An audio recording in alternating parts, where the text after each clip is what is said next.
ಅಣ್ಣ ಏನಾಯ್ತು ಬೆಳಕಿನ ಬಂದಾಗ? ಬೆಳಿಗ್ಗೆ 5:30 6 ಗಂಟೆ ಜಾವದಲ್ಲಿ ನಿದ್ದೆಗಣ್ಣಲ್ಲಿ ಬಂದು ಡಿವೈಡ್ ಆರಿಸಿ ಬಂದು ಲಾರಿಗೆ ಸಿಗಾಕೊಂಡು ಸ್ಪಾಟ್ ಆಗಿರೋದು. 5ರಿಂದ 6 ಜನ ಮಗು ಸೇರಿ 6 ಜನ ಸ್ಪಾಟ್ ಆಗಿದ್ದಾರೆ. ಈ ಥರ ಆಕ್ಸಿಡೆಂಟ್ ಈ ರೋಡಲ್ಲಿ ಬೇಜಾನ್ ಆಗಿದ್ದಾವೆ. ಬಟ್ ಇದು ಭಾರಿ ದುರಂತ. ಇದು ದುರಂತವಾಗಿ ಆಕ್ಸಿಡೆಂಟ್ ಆಗಿದೆ. ಬಂದು ಸಿಗಾಕೊಂಡಿದ್ದಾರೆ. ಬೆಳಗ್ಗೆ ಬಂದು ಎಳೆದು ಬೆಳಗ್ಗೆ 5:30ರಿಂದ 6 ಗಂಟೆ ಒಳಗೆ ನಿದ್ದೆಗಣ್ಣಲ್ಲಿ ಬಂದು ಡಿವೈಡರ್ ಆರಿಸಿ ಕರೆಕ್ಟಾಗಿ ಲಾರಿಗೆ ಬಂದು ಸಿಗಾಕೊಂಡಿದ್ದಾರೆ. ಬಾಡಿ ಎತ್ತಕ್ಕೆ ಎಲ್ಲಿ ಜಾಮ್ ಆಗಿತ್ತು. ಜೆ ಸಿ ಬಿ ಬಂತು. ಸುಮಾರು ಜನ ಸೇರ್ಕೊಂಡು ಲಾರಿ ಕಟ್ಟಿ ಎಳೆದು ಒಳಗೆ 5 ಜನ ಮಗು ಸೇರಿ 6 ಜನ 5 ಜನ ಫುಲ್ಲು ಸ್ಪಾಟು ಎಲ್ಲ ಬಸ್ಟ್ ಆಗಿದ್ದಾರೆ. ಈ ಥರ ಆಕ್ಸಿಡೆಂಟ್ಗಳು ನಾವು ನೋಡೇ ಇಲ್ಲ ಇಲ್ಲಿ. ಸಣ್ಣ ಪುಟ್ಟ ಆಕ್ಸಿಡೆಂಟ್ಗಳಾಗು ಒಬ್ರಿಬ್ರು ಸತ್ತೋಗೋರು ಈ ರೋಡಲ್ಲಿ. ಈ ಥರ ಆಕ್ಸಿಡೆಂಟು ಈ ಥರ ಜಖಮಾಗಿ ಆಕ್ಸಿಡೆಂಟ್ ಆಗಿರೋದು ಇದೇ ಫಸ್ಟ್ ಟೈಮು. ಕಾರ್ತಿಕ್ ಅಂತ.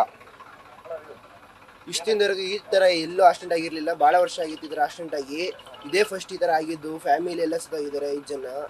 ಆಮೇಲೆ ಒಂದು ಮಗು ಇತ್ತು. ಭಾಳ ಬೇಜಾರಾಯಿತು. ಒಂದು ಲಾರಿಗೆ ಹೊಡ್ಕೊಂಡಿದ್ದಾರೆ. ಪೊಲೀಸರೆಲ್ಲ ತುಂಬ ಸಹಾಯ ಮಾಡಿದ್ದಾರೆ. ಟ್ಯಾಕ್ಟ್ರಿ JCB ಎಲ್ಲ ತರಿಸಿದ್ದಾರೆ. ಆಮೇಲೆ ಫೈರ್ ಇಂಜಿನಿಯರು ಬಂದು ಒಂಚೂರು ಹೆಲ್ಪ್ ಮಾಡಿದ್ರು. ಅಷ್ಟೇ ಸರ್. ಧನುಷ್ ಗೌಡ ಅಂತ. ನ್ಯೂಸ್ ಫಸ್ಟ್ ನಿರ್ಭೀತಿಯಿಂದ ನಿಮ್ಮ ಪರವಾಗಿ.